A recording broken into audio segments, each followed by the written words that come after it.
Welcome to the Teaching Autism and Special Education Community Podcast. Hi, I'm Nikki, a passionate special educator, autism advocate, resource creator with over a decade of experience, and you may know me as the face behind Teaching Autism. This podcast is your go-to place for practical tips, hands-on strategies, and inspiring and funny stories to support special educators all around the world, whether it's building independence, creating engaging lessons, or finding that elusive work-life balance. I'm here to help you thrive inside and outside of the classroom. Let's dive into today's episode and make a difference together. Hey, and welcome back to the podcast. Today's episode is going to be a fun one because instead of our usual format, I am actually answering some questions that special educators have been sending to me over the past month on social media and through my emails. So I thought I would actually dive into sharing some of these and answering them on the podcast today. And if you guys like that, maybe I will make this a more regular occurrence. Okay, so whether you are brand new to special education or have been doing this for what seems like an eternity, I guarantee you will have had at least one of these questions at some point. So today I'm going to cover 7 of the most recent questions that I've had from special educators, everything from behavior management to IEP meetings and handling burnout. So grab your coffee, take a deep breath, and let's dive in. So question number 1. How do I manage challenging behaviors in my classroom?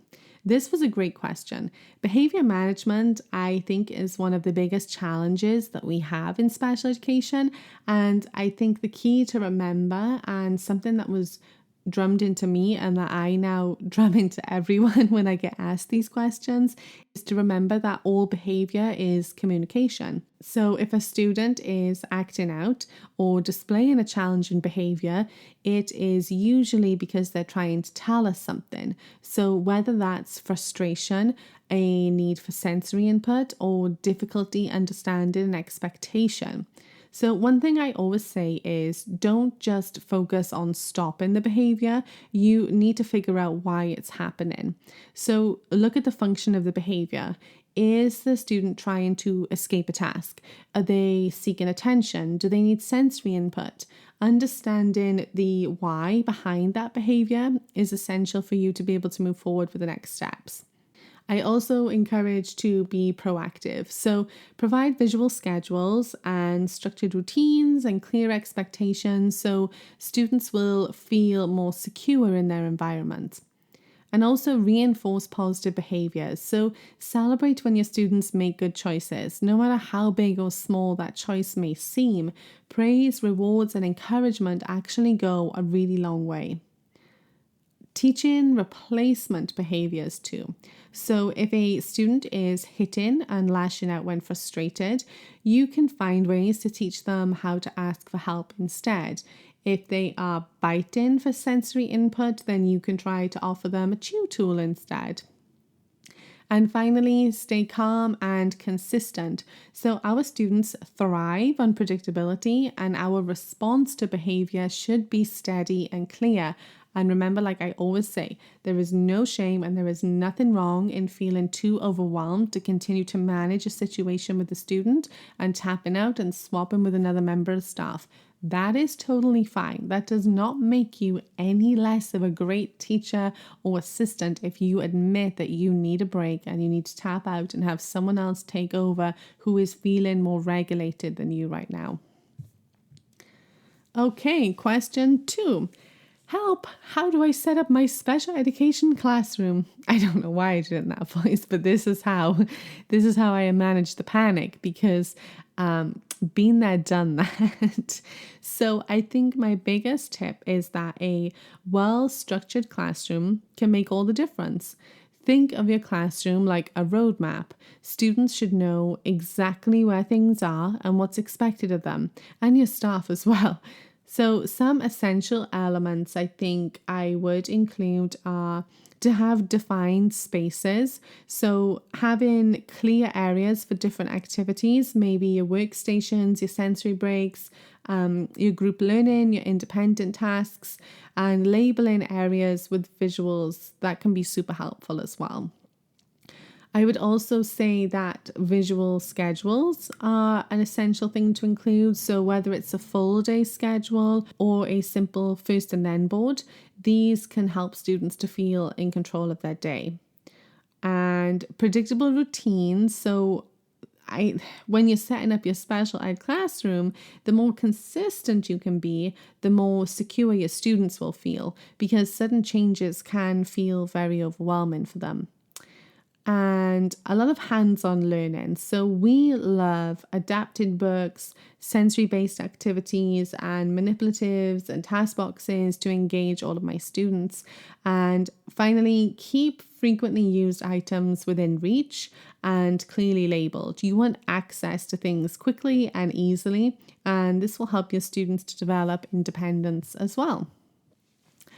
Question 3, what is the best way to write IEP goals? IEP goals can feel very overwhelming, but they don't have to be. So the way that I was taught for my IEP goals is to use the SMART system.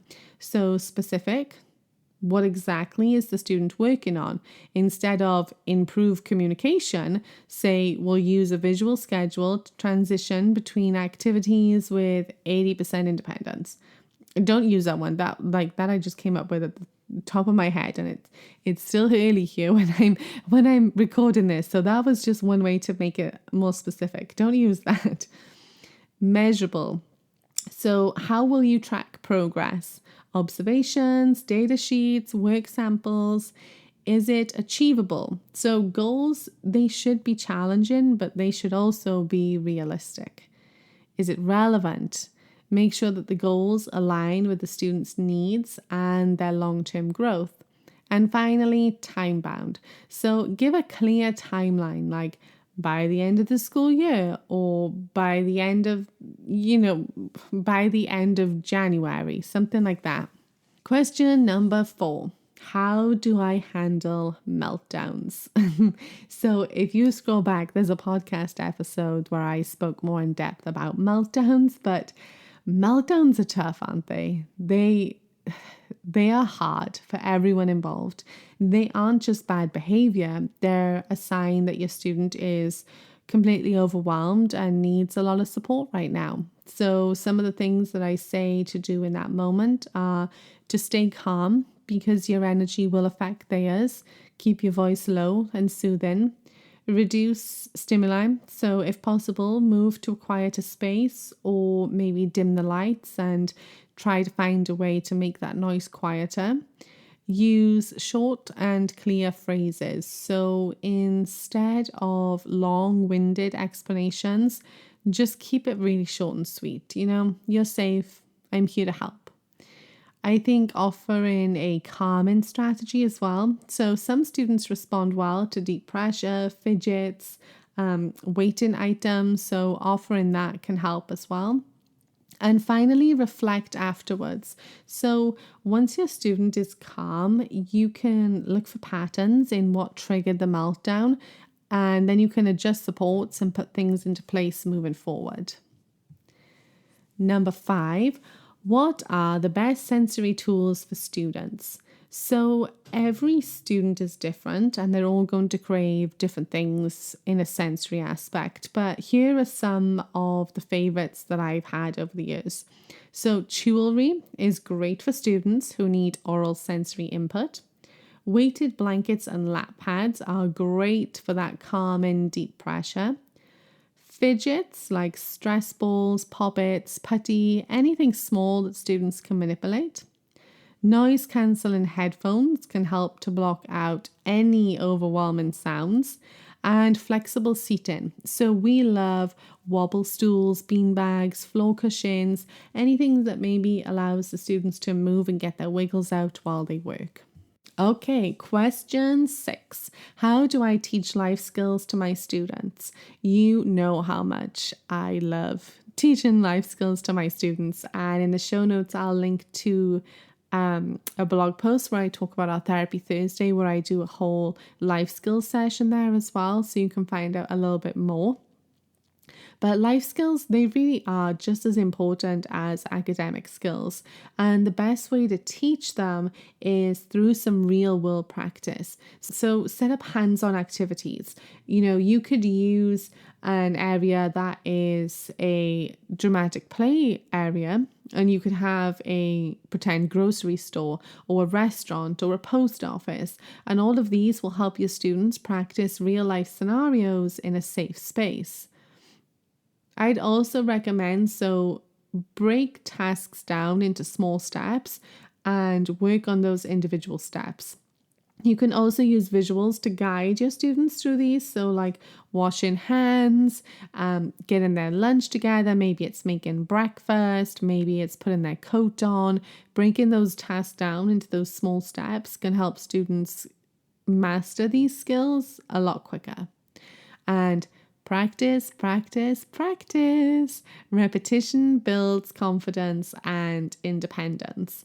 I also like to use adapted books and task boxes and things like that as well to work on life skills, because I like to have my students working on life skills in a variety of different ways. So the same thing, but in different formats, so that my students will master the same skill over and over. So if the skill is washing hands, I may have students physically washing their hands. I may have them complete a dirty and clean hands task box where they have to circle what hands are dirty and need cleaning, what ones are clean. I might have them complete a sequencing puzzle about the steps needed to wash their hands, the same with an adapted book as well. So I can constantly be working on one skill in 5 or 6 different ways, which will help bring that home for my students as well. And finally, question 7, how can I support my students who are nonverbal?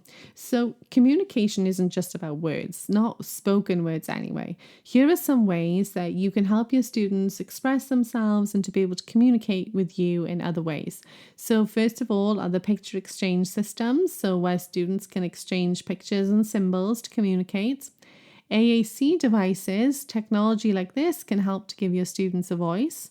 Sign language and gestures. So even basic signs like help and more and please and things like that can make a huge difference. Visual support, so choice boards, emotion charts, first and then boards all actually provide some great alternatives to spoken communication. And also just model communication. Encourage peers and staff to use visuals and gestures to show students that there's more than one way to communicate. Okay, so those were some amazing questions. I get so many. It was really hard to choose, to be honest, but I think those 7 were quite nice to start today's first time with. So I hope this episode also was able to answer some of the things that you've been wondering about. And if you have a question that I didn't cover, or if you enjoyed listening to some of these Q&As, then send me a message, let me know, and I would love to do maybe a part 2 of this. If this episode was helpful, please share it with a fellow educator. And as always, thanks for being here and tuning in. I'll catch you in the next episode.